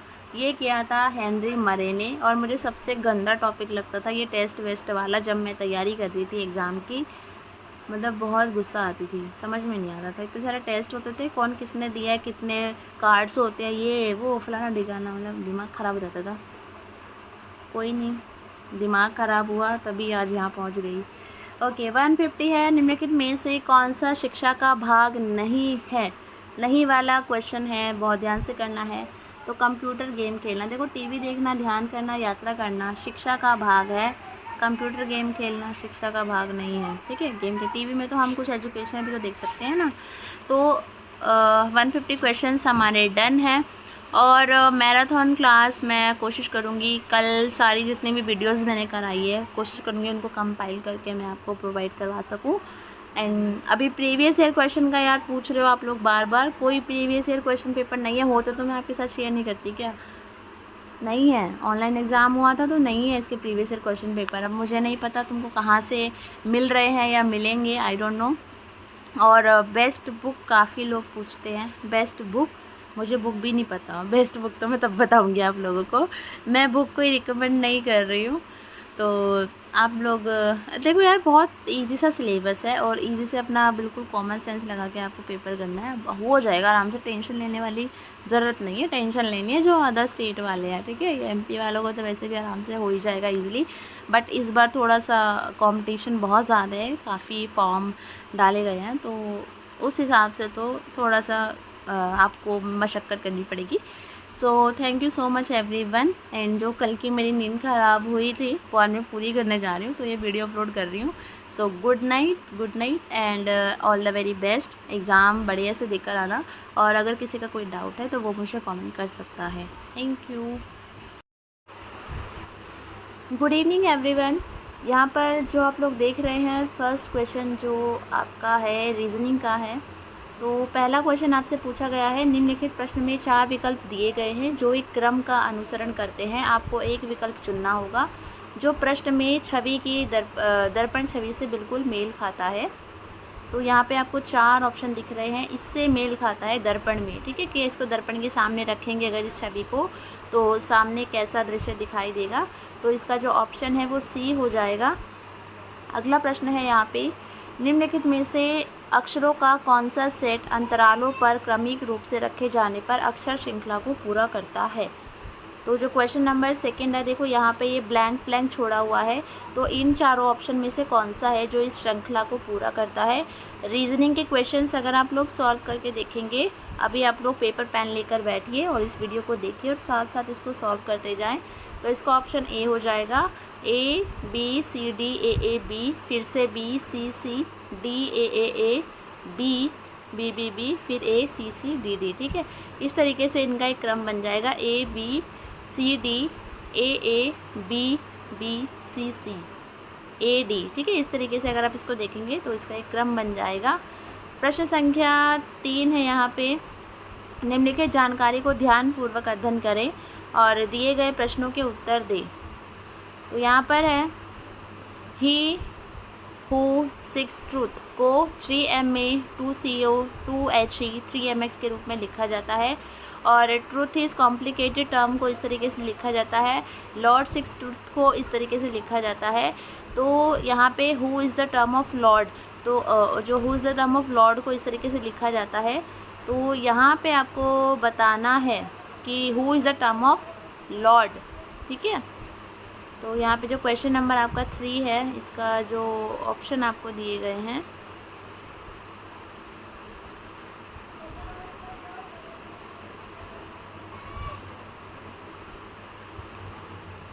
यहाँ पर है आपका कि दी गई कूट भाषा में 2OX का अर्थ क्या है। तो थर्ड वाले का आंसर आपका हो जाएगा डी, बी या तो फिर सी। तो अब आप देख सकते हो कि इन्होंने पूछा हुआ है कि 2OX का क्या अर्थ हो जाएगा, तो इसमें या तो बी हो जाएगा या फिर सी हो जाएगा, बी वाला ऑप्शन या फिर सी वाला ऑप्शन। और 4th वाला क्वेश्चन है आपका, निम्नलिखित में से कौन ट्रूथ के लिए कोड हो सकता है। तो 4th वाला ऑप्शन आपका हो जाएगा डी 3MX, ठीक है। आप इसे सॉल्व करेंगे, इजीली आप इसको सॉल्व कर लेंगे। अब इसको श्रृंखला को देखना है आपको। अब इस श्रृंखला को आप देखेंगे तो 8 6 9 23 87, तो यहाँ पर जो ब्लैंक दिया हुआ है, यहाँ पर कौन सा नंबर आना चाहिए ये आपसे पूछा है। तो यहाँ पर आपका आएगा 429। कितना नंबर आएगा यहाँ पे आपका 429 जो है आपका सही आंसर हो जाएगा। क्वेश्चन नंबर 5 का आंसर है यहाँ पे डी। अगला प्रश्न है, लुप्त संख्या ज्ञात कीजिए, फाइंड द मिसिंग नंबर। तो यहाँ पे आप लोग क्वेश्चन मार्क लगा देख रहे हैं, तो यहाँ पे इन चारों में से कौन सा नंबर आएगा ये आपको बताना है। तो क्वेश्चन नंबर 6 का जो आंसर है वो हो जाएगा ए, 34 आएगा यहाँ पे, ठीक है, 34 आएगा, ए ऑप्शन सही हो जाएगा। क्वेश्चन नंबर 7 है, ए प्लस बी का अर्थ है ए बी का पिता है। तो ये क्वेश्चन वीडियो को पॉज करके आप लोग रीड कर लेना, इसको सॉल्व करना। मैं आंसर बता देती हूँ यहाँ पे। 7th क्वेश्चन का आंसर आपका हो जाएगा ए, कि पी आर का ससुर है। अगला प्रश्न है, प्रश्न संख्या 8, MS एक्सेल में काउंट फंक्शन का उपयोग डैश के लिए किया जाता है। तो वो उन सेलों की संख्या की गणना करने के लिए जिनमें किसी रेंज में संख्याएं शामिल होती है। क्वेश्चन नंबर 9 है, ईमेल अटैचमेंट एक विशेष सुविधा है जो डैश को इंगित करती है। तो इसका जो ऑप्शन है वो हो जाएगा बी, इसका आंसर सही हो जाएगा कि एक ईमेल संदेश के साथ भेजी गई फाइल को। क्वेश्चन नंबर 10 है, साइबर सुरक्षा की दृष्टि से फ़िशिंग क्या है। तो साइबर सुरक्षा की दृष्टि से फ़िशिंग क्या है ये आपको बताना है। तो ये है भरोसेमंद स्रोत होने का दिखावा करके लोगों को पासवर्ड और क्रेडिट कार्ड नंबर जैसे संवेदनशील जानकारियाँ प्रकट करने बगलाने के इस्तेमाल की जाने वाली एक विधि होती है, उसको हम क्या कहते हैं, फ़िशिंग कहते हैं। क्वेश्चन नंबर 11 है, यदि कोई उपयोगकर्ता MS एक्सेल में चार्ट सम्मिलित करना चाहता है तो यह किसके माध्यम से किया जा सकता है। इंसर्ट टैप करें और चार्ट पर क्लिक करें। क्वेश्चन नंबर आपका यहाँ पे 12 है, नेटवर्किंग में IP का अर्थ इंगित करता है। तो वो है इंटरनेट प्रोटोकॉल। नेटवर्किंग में फायरवॉल क्या है। क्वेश्चन नंबर 13 है, नेटवर्किंग में फायरवॉल क्या है। किसी निजी नेटवर्क तक अनधिकृत पहुंच को रोकने के लिए डिज़ाइन किया गया सिस्टम। MS वर्ड में प्रिंट प्रीव्यू क्या है? ए ऑप्शन को सही हो जाएगा। यह दर्शाता है कि मुद्रण के बाद दस्तावेज कैसा दिखेगा। क्वेश्चन नंबर हमारा 15 है, ऑपरेटिंग सिस्टम का मुख्य कार्य क्या है? तो ऑपरेटिंग सिस्टम का मुख्य कार्य है यहाँ पे हार्डवेयर और सॉफ्टवेयर संसाधनों का प्रबंधन। और फिर इस तरीके से ये मैथ्स के क्वेश्चन हैं, इसको आप लोग पढ़ लीजिएगा। और क्वेश्चन नंबर जो 16 है इसका जो आंसर हो जाएगा वो हो जाएगा 24। क्वेश्चन नंबर 17 है, इसका आंसर आपका हो जाएगा D 3:4। 18 का आपका हो जाएगा यहाँ पे C। और उसके बाद हमारा क्वेश्चन नंबर जो 19 है, 19 का आपका हो जाएगा, क्वेश्चन नंबर 19 का आंसर हो जाएगा आपका A 3:1। 20 का आपका जो आंसर सही वाला होगा वो होगा आपका B। 21 का आपका हो जाएगा B 5%। 22 क्वेश्चन का आंसर हो जाएगा आपका D 79। और 23 जो है उसमें पूछा गया है टी शब्द का प्रयोग आमतौर पर निम्नलिखित में से किस खेल में किया जाता है? तो डी ऑप्शन इसका सही है, गोल्फ में। कब किया जाता है? गोल्फ में, TEE, ठीक है। उसके बाद है क्वेश्चन नंबर 24, मानसून सत्र 2023 में आपराधिक कानूनों को बदलने के लिए लोकसभा में कितने विधेयक पेश किए गए? 1, 2, 3, 4। तो यहाँ पे जो क्वेश्चन नंबर 24 है इसका ऑप्शन हो जाएगा सी ऑप्शन सही है। 3 विधेयक पारित किए गए थे, ठीक है। उसके बाद हमारा क्वेश्चन नंबर 25 है, राष्ट्रीय प्रौद्योगिकी दिवस डैश के उपलक्ष्य में मनाया जाता है? राष्ट्रीय प्रौद्योगिकी दिवस डैश के उपलक्ष्य में मनाया जाता है? तो क्वेश्चन नंबर 25 इसका आंसर है ए, पोखरण परमाणु परीक्षणों की वर्षगांठ के रूप में। भारत के वर्तमान कानून एवं न्याय मंत्री कौन है? क्वेश्चन नंबर 26 है। तो 26 है तो अर्जुन राम मेघवाल इसका सही आंसर है। इससे पहले किरण रिजिजू नाम था, वो थे। अब उसके बाद हमारा है 27, भारतीय अनुसंधान केंद्र हिमाद्री डैश में स्थित है? 27 का आंसर है सी, आर्कटिक क्षेत्र। बाघ, तेंदुआ और भालू को आश्रय देने के लिए जाने वाला ताडोबा राष्ट्रीय उद्यान कहाँ पर है? महाराष्ट्र में। क्वेश्चन नंबर हमारा 29 है, गैर सदस्य होने के नाते निम्नलिखित में से कौन मतदान के अधिकार के बिना संसद के किसी भी सदन की कार्रवाई में भाग ले सकता है? तो डी ऑप्शन इसका सही है, भारत के महान्यायवादी। क्वेश्चन नंबर 30 है, 30 का मैं आंसर बता देती हूँ आपको। 30 का आपका आंसर हो जाएगा यहाँ पे बी। कौन सा हो जाएगा? बी। उसके बाद है आपका हिंदी के क्वेश्चंस है, निम्नलिखित शब्दों में से मानक वर्तनी की दृष्टि से सही शब्द का चयन कीजिए। मानक वर्तनी मतलब इनमें जो सही वर्तनी है, जो सही स्पेलिंग है। तो 31 का आंसर ये है आपका वैसे इसको वांग्मय पढ़ते हैं, ठीक है, वांग्मय। तो इसका सी ऑप्शन सही हो जाएगा 31 का। 32 है, निम्नलिखित वाक्य में सर्वनाम के भेद की पहचान कीजिए, जो जैसा करेगा वो वैसा ही फल पाएगा। 32 में है संबंधवाचक सर्वनाम। क्या है? संबंधवाचक सर्वनाम। 33 है, निम्नलिखित वाक्य में संज्ञा में से निम्नलिखित वाक्य में संज्ञा की पहचान कीजिए। थकान महसूस हो रही थी इसलिए मैं जल्दी सो गया।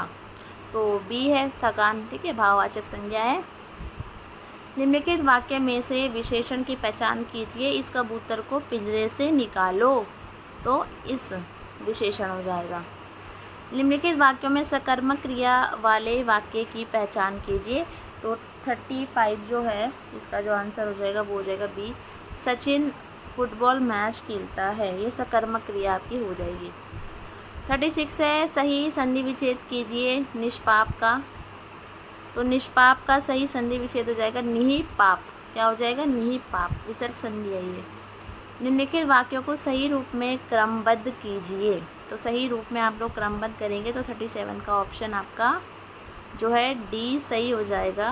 पहले सेकंड, अधिकारियों द्वारा उसके माता पिता से बात करने के तरीके से ब्रिटनी बेहद नाराज़ थी। अधिकारियों द्वारा उसके माता पिता से बात करने के तरीके से ब्रिटनी बेहद नाराज़ थी। ये मुहावरा है, सावन हरे न भादो सूखे। इसका मतलब आपको उसका अर्थ बताना है, तो सदा एक समान रहना। ठीक है, तो 38 का बी ऑप्शन सही हो जाएगा। 39 है, निम्नलिखित शब्द के सही पर्यायवाची शब्द को चिन्हित कीजिए। शशांक का अर्थ क्या होता है, पर्यायवाची क्या होता है, तो डी चंद्रमा। उसके बाद है, इसका हमें विपरीतार्थक चुनना है, इसका उल्टा चुनना है 40 का, तो बी हो जाएगा नूतन नया, पुरातन पुराना।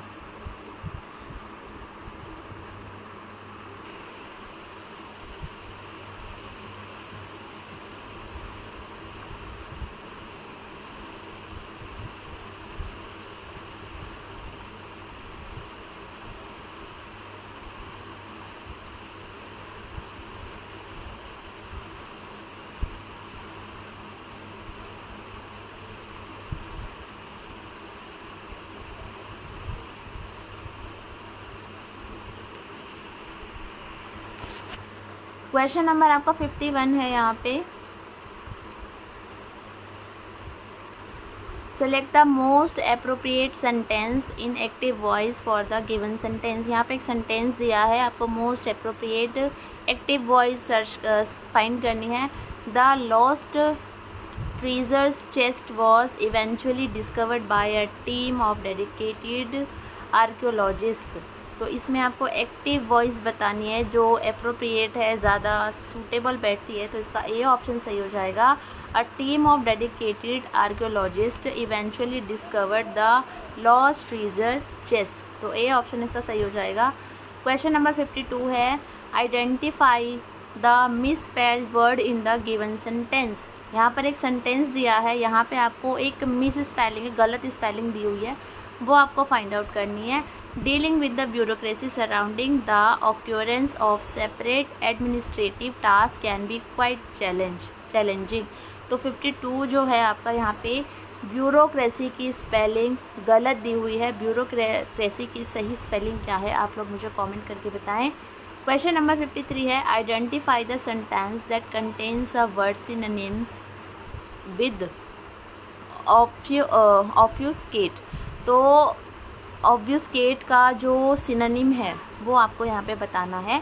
तो क्वेश्चन नंबर जो 53 है उसका जो ऑप्शन हो जाएगा D. The complicated instructions on the assembly manual did nothing but confuse the frustrated customer. ठीक है, तो इसका जो डी ऑप्शन है वो सही हो जाएगा। आपको इसका अर्थ बताना है एक तरीके से है। क्वेश्चन नंबर 54 है, identify the sentence then includes the antonym of precarious. यहाँ पे जो प्रिकेरियस है इसका जो एंटोनिम बताना है, इसका ऑपोजिट बताना है। जो क्वेश्चन नंबर 54 है उसका ऑप्शन ए सही हो जाएगा। The reliable old car never let him down, always starting without a hitch even in the coldest of winters. तो 54 का आंसर आपका ए हो जाएगा। क्वेश्चन नंबर 55 है, आइडेंटिफाई द इरोनियस सेंटेंस। तो इरोनियस सेंटेंस आपको यहाँ पे फाइंड आउट करना है। तो क्वेश्चन नंबर 55 का आंसर हो जाएगा आपका D. They embarked on a thrilling adventure exploring accident ruins and uncovering hidden treasures on the dense jungle. तो 55 का आपका ऑप्शन हो जाएगा डी। उसके बाद क्वेश्चन नंबर 56 है, identify the sentence in which the idiom has been used improperly. ये 4 sentence है, इनमें कहाँ पर जो ईडियम है, जो हमारे मुहावरे हैं, कहाँ पर सही तरीके से यूज़ नहीं हुए हैं। तो 56 का ऑप्शन सी हो जाएगा। बाकी सब में हमारे ईडियम एंड फ्रेज, ईडियम जो है वो सही से यूज़ हुए हैं, लेकिन जो थर्ड वाला ऑप्शन है उसमें सही से यूज़ नहीं हुए हैं, तो सी इसका सही हो जाएगा। क्वेश्चन नंबर यहाँ पे 57 है, select the option that gives the correct order of the given sentence. तो यहाँ पे आपको 6 सेंटेंस दिए हैं, इनको आपको अप्रोप्रिएट बिल्कुल सीक्वेंस में लगाना है। तो क्वेश्चन नंबर 57 का आंसर हो जाएगा आपका ए। तो यहाँ पे थर्ड पहले आ जाएगा, it was a bright cold day in April. Second वाला आ जाएगा, and the clocks were striking 13। उसके बाद फोर्थ वाला है, विंडन Smith his chin नज्ड into his breast in an effort to escape the wild beast. Then उसके बाद आपका फिफ्थ ऑप्शन है, फिर फर्स्ट है और वो सिक्स्थ है, ठीक है, इनको ऑर्डर में लगाना है। क्वेश्चन नंबर 58 है, fill in the blanks with the most appropriate option. The professor's lecture was so dash that it left the student in a state of dash reflection. तो 58 का आंसर आपका बी हो जाएगा। The professor's lecture was so engaging that it left the student in a state of profound reflection. तो इसका जो हो जाएगा बी ऑप्शन सही हो जाएगा 58 का। 59 पे चलते हैं। Identify the conjunction in the given sentence. Either we should stay home or we should go out but I can't decide what better for our plans tonight. तो 59 का आपका ऑप्शन हो जाएगा डी इसमें जो है हमारी कंजक्शंस हैं। क्वेश्चन नंबर 60 है यहाँ पे हमारा, select the most appropriate sentence in direct speech for the given sentence. They asked whether the concert had been cancelled. तो इस पे है आपको direct speech, most appropriate direct speech आपको फाइंड आउट करनी है। तो क्वेश्चन नंबर 60 का बी ऑप्शन सही हो जाएगा। They asked has the concert been cancelled. तो 60 का आपका ऑप्शन हो जाएगा बी। क्वेश्चन नंबर यहाँ पे 1 है, CPU में ALU अर्थमेटिक लॉजिक यूनिट का मुख्य कार्य क्या है। तो बी ऑप्शन इसका सही है, अर्थमेटिक और लॉजिकल ऑपरेशन करना। क्वेश्चन नंबर 2 है, निम्नलिखित में से कौन सा एक ऑपरेटिंग सिस्टम नहीं है। तो ये 4 ऑपरेटिंग सिस्टम मतलब इनमें से कौन सा नहीं है ये आपको बताना है। इनमें से 3 है लेकिन एक नहीं है, तो इसका ऑप्शन आपका सेकेंड वाला हो जाएगा, ठीक है, लीनस वाला। उसके बाद जो आपका थर्ड क्वेश्चन है, थर्ड क्वेश्चन का आपका सही आंसर हो जाएगा सी 8520। और क्वेश्चन नंबर 4 है, 4 का आंसर आपका सी सही है 15 सेंटीमीटर। क्वेश्चन नंबर 5 है, 5 का आपका जो सही आंसर है वो है सी 72। उसके बाद आपका क्वेश्चन नंबर जो 6 है, 6 का आपका आंसर हो जाएगा आपका ए 75, इसका सही आंसर हो जाएगा। क्वेश्चन नंबर जो 7 है आपका, 7 का जो आंसर हो जाएगा वो हो जाएगा आपका डी 890 रुपीज़। क्वेश्चन नंबर 8 है, 8 का सी ऑप्शन हो जाएगा आपका यहाँ पे। और जो 9 है, 9 का हो जाएगा आपका सी ऑप्शन सही हो जाएगा। क्वेश्चन नंबर 10 है, लाला लाजपत राय को और किस नाम से जाना जाता था। तो उनको शेर पंजाब के नाम से जाना जाता था।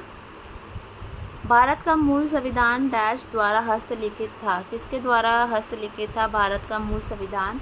तो प्रेम बिहारी नारायण राय ज़्यादा, ठीक है, तो ये ऑप्शन इसका सही हो जाएगा। क्वेश्चन नंबर 12 है यहाँ पे, भारतीय संविधान की 6ठी अनुसूची निम्नलिखित में से किन 4 राज्यों में अनुसूचित क्षेत्रों और अनुसूचित जनजातियों के प्रशासन और नियंत्रण से संबंधित है। तो क्वेश्चन नंबर 12 का आंसर हो जाएगा बी, असम, मेघालय, त्रिपुरा और मिजोरम। 13 है, विंबलडन किस खेल से संबंधित है। तो सभी को पता होगा किससे है, टेनिस से संबंधित है। 13 का आंसर हो जाएगा सी। कथक किस राज्य का नृत्य है।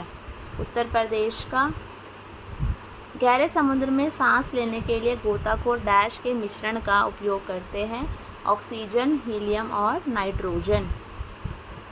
निम्नलिखित में से कौन सा देश G20 समूह का हिस्सा नहीं है। तो क्वेश्चन नंबर 16 का आंसर है यहाँ पे सिंगापुर। ऑस्ट्रेलिया, चीन, इंडोनेशिया है बट सिंगापुर नहीं है। क्वेश्चन नंबर 17 है यहाँ पे, 17 का मैं आपको आंसर बता देती हूँ। 17 का डी ऑप्शन बिल्कुल करेक्ट है यहाँ पे। क्वेश्चन नंबर 18 है, 18 का भी आपका डी ऑप्शन क्या है, करेक्ट है। और जो यहाँ पे जो क्वेश्चन नंबर 19 आप लोग देख रहे हो, इनमें से जो है फाइंड आउट नहीं हो पा रहा है, तो ये चारों ही ऑप्शंस गलत है। दैट्स वाई ये क्वेश्चन क्या है, ड्रॉप कर दिया गया है, ठीक है। नेक्स्ट क्वेश्चन है आपका, आप इसको पढ़ सकते हैं, ठीक है, आराम से वीडियो को पॉज कीजिए और इसको पढ़िए। और क्वेश्चन नंबर 20 इसका मैं आंसर बता देती हूँ कि निम्नलिखित में से कौन सबसे ऊपरी तल पर रहता है। अभी जो स्टेटमेंट दी हुई थी बड़ी सी, आप उसे पढ़ेंगे, देन उसके बाद इन क्वेश्चंस के आंसर देंगे। तो इसका डी ऑप्शन सही हो जाएगा एन। क्वेश्चन नंबर 21 का जो आंसर हो जाएगा वो हो जाएगा सी 7वां। उसके बाद हमारा है क्वेश्चन नंबर 22। निम्नलिखित व्यवस्थापन का ध्यानपूर्वक अध्ययन करें और निम्नलिखित प्रश्न का उत्तर दें। तो इसको पूरा आपको ध्यान से देखना है और फिर आपको उत्तर देना है कि किन अक्षरों से ठीक पहले एक सम संख्या आती है। तो बहुत इजी होते हैं ऐसे क्वेश्चंस। तो क्वेश्चन नंबर 22 का आपका आंसर हो जाएगा सी 1। उसके बाद हमारा है वही सारा आपका ये रीजनिंग का क्वेश्चन है, तो इसका बी ऑप्शन सही हो जाएगा आपका। अगला है लुप्त संख्या ज्ञात कीजिए। ये लुप्त संख्या वाले क्वेश्चंस बहुत इंपॉर्टेंट होते हैं, तो यहाँ पे इसका बी ऑप्शन सही हो जाएगा। अगला है एमएस एक्सेल में एक सेल डैश है, 25 का आंसर हो जाएगा ए। एक पंक्ति में डेटा के टुकड़े के लिए भंडारण क्षेत्र, ठीक है।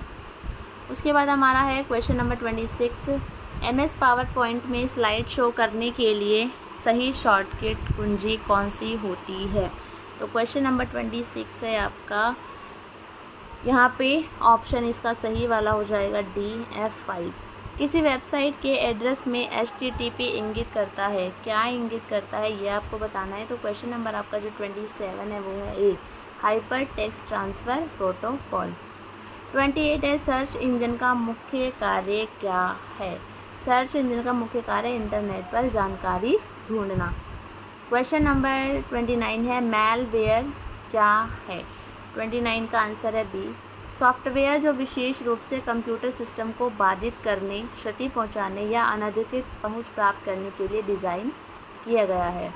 क्वेश्चन नंबर 30 है निम्नलिखित में से कौन सा एक इनपुट डिवाइस है। तो इनपुट डिवाइस हमारी है माउस, ठीक है। बाकी सारी क्या है हमारी आउटपुट डिवाइस है। अब उसके बाद है हमारा निम्नलिखित वाक्यों को सही रूप से क्रमबद्ध करके आपको लिखना है। तो इसका जो है ऑप्शन ए सही हो जाएगा। देखो पहला घ आएगा, दूसरा ग आएगा, तीसरा क आएगा, ठीक है, और फिर चौथा आपका ये आएगा। देखो यह आवश्यक है कि हमारी शिक्षा व्यवस्था में नैतिक और चारित्रिक शिक्षा का थोड़ा बहुत समावेश अवश्य किया जाए। तो आपका ए ऑप्शन सही हो जाएगा। निम्नलिखित मुहावरे का सही अर्थ बताइए। पत्थर को जोंक नहीं लगती। पत्थर को जोंक नहीं लगती मतलब हड्डी पर कोई प्रभाव नहीं पड़ता, जो ढीठ है वो ढीठ ही रहेगा, उसको कितना समझा लो। निम्नलिखित शब्द के सही पर्यायवाची शब्द को चिन्हित कीजिए। वृक्ष, तो जो वृक्ष है उसका सही पर्यायवाची आपको बताना है, तो बी इसका सही आंसर हो जाएगा। 34 है मधुर का विपरीतार्थक शब्द आपको बताना है, तो मधुर का उल्टा क्या हो जाएगा, कटु। 35 है सही शब्द में रिक्त स्थान की पूर्ति कीजिए। सुभाष चंद्र बोस ने ICM को ठुकराकर डैश का व्रत लिया, तो स्वराज्य का व्रत लिया। निम्नलिखित वाक्य में सर्वनाम की पहचान कीजिए। मैंने आपका नमक खाया है, गद्दारी कैसे करूँगा। तो मैंने यहाँ पे क्या हो जाएगा, सर्वनाम। निम्नलिखित वाक्य में से संज्ञा की पहचान करें। बुढ़ापा किसी को अच्छा नहीं लगता, तो बुढ़ापा, ठीक है, बुढ़ापा क्या है यहाँ पे हमारी संज्ञा है, भाववाचक संज्ञा। निम्नलिखित वाक्य में विशेषण की पहचान करें। इस चिलचिलाती धूप में घर से बाहर निकलना मुश्किल है, और सच में मुश्किल है, बहुत गर्मी हो रखी है ना। तो इसमें जो 38 है आपका वो हो जाएगा ए, चिलचिलाती। 39 है निम्नलिखित वाक्यों में अकर्मक क्रिया वाले वाक्यों की पहचान कीजिए। तो अकर्मक क्रिया वाला वाक्य है वह बहुत तेज दौड़ता है। 40 है निम्नलिखित शब्द का सही संधि विच्छेद चयन करें। तो नयन है, इसका सही आपको संधि विच्छेद करना है, तो नेअन, नयन बन जाएगा। कौन सी संधि अगर किसी को पता है तो कमेंट करके बताएं।